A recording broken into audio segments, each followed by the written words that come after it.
dhe edhe dia shumë mirë që pronarët e vërtet në kuptimin ata që vërtet e pretendojnë pronën realisht nuk janë fare në për ato zhurma.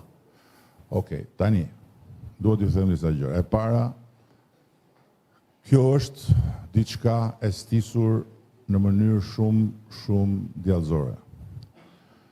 Ne kemi një sistem të mbrojtjes nga rrjetet, nga këto sulmet që bëhen nga faktorë të tjerë kundër nesh, sepse dihet botërisht nuk është sot, u bën tani vite, që ne jemi shënjestër e Iranit.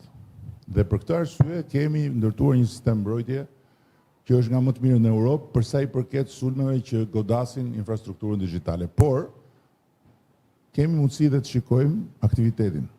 Ditën e parë, kur ka shpërthyer gjëja, ka pasur 5 herë më shumë përdorues të rrjeteve shqiptare, po themi, të rrjeteve sociale që lidheshin me Shqipërinë, se sa çka pasur gjatë gjithë viteve të fundit. 5 herë më shumë u bën në një ditë, kur u shpërndai ajo gjë.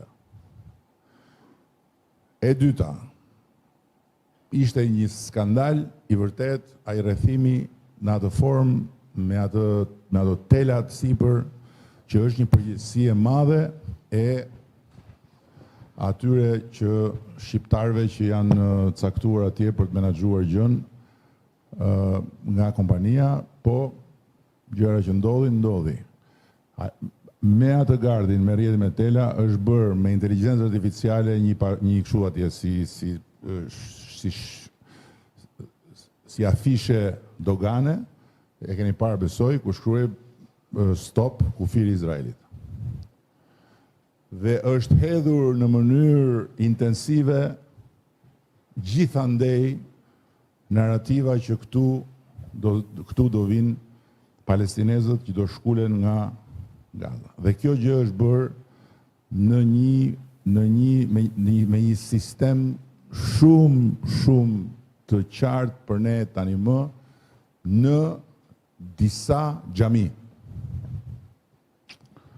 Dhe aty nga njerëz që janë penetruar, në atë sistem, është hedhur hira tek të tjerë që e kanë marrë këtë gjë me shqetësim të madh duke e besuar. Gjëja ka marrë për masa botërore dhe është shumë e thjeshtë për ta kuptuar se pse Irani është interesuar për këtë narrativ dhe pse kjo narrativ jo turizmin, po kjo narrativ fillon njerë duke shkatruar një nga pikat më të forta të reputacionit shqiptarëve në përbot, të cilën bota tani ka filluar ta kuptojë tamam, që është se si muslimanët shqiptarë, po bëhet film për këtë, muslimanët shqiptarë, së bashku me të krishterët, shpëtuan ebrejt. Kjo është një medalje ari që na e kanë dhënë ne dhe ja kanë dhënë Shqipërisë ata që nuk e rrohen më. Dhe që pastaj të bëhen me inteligjencë artificiale video, protesta që nuk ekzistojnë. Buzdetit me miliona njerëz, ku ka Buzdetit miliona njerëz? Këtu që bëjnë protest dhe që të gjitha mediat në lindjen e mesme, në Izrael, në Amerikë, të nxjerrin atë protestën dhe thonë ja, është përpjekje për të na bërë gropën. Nuk duhet shumë për të na bërë gropën.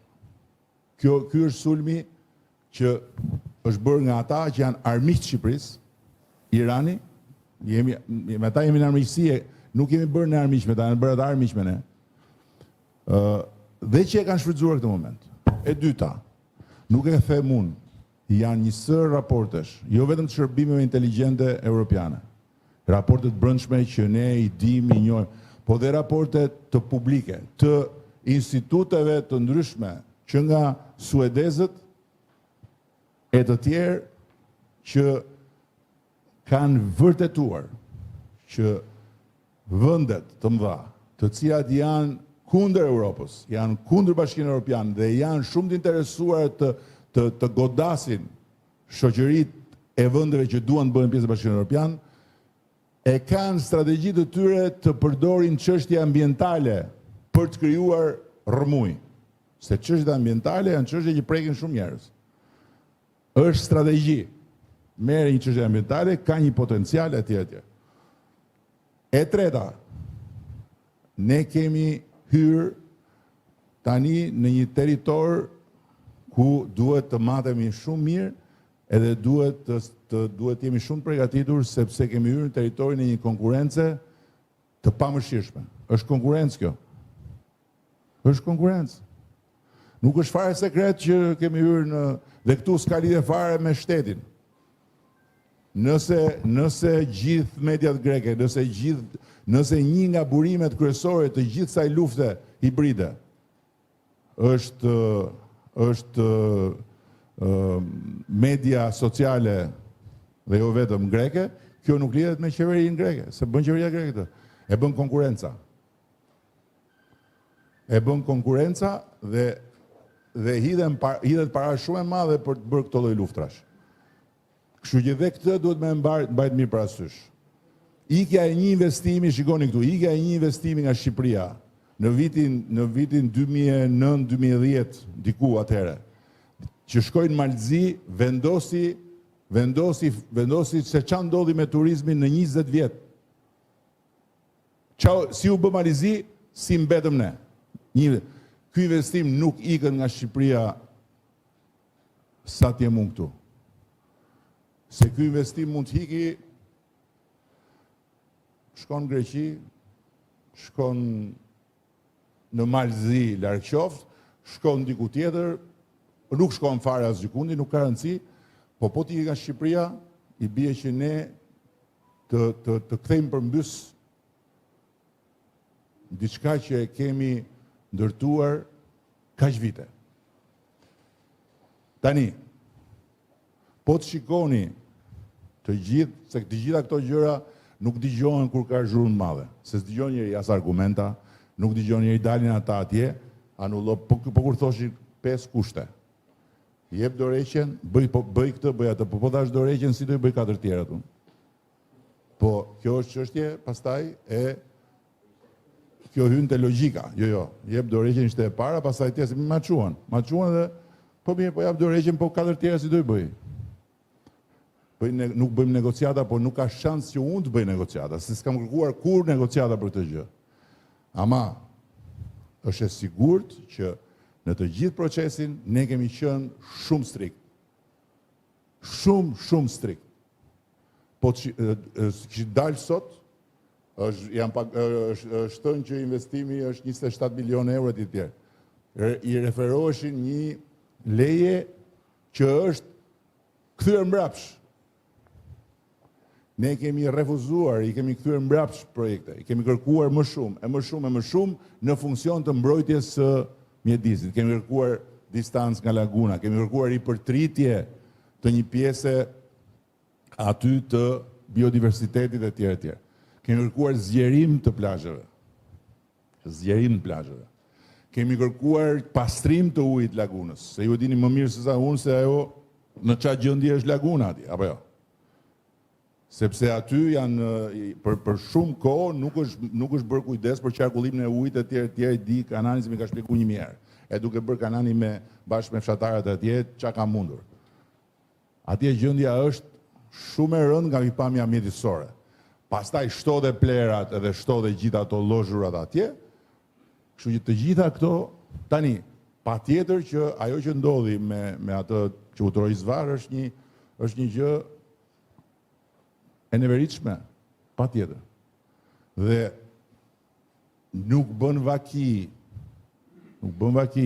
që nëse qeveria, se këtu e ka qeveria pjesën, nëse institucionet e pushtetit ekzekutiv janë të përzira me këto gjëra, të shkarkojnë me njëherë drejtorin e policisë.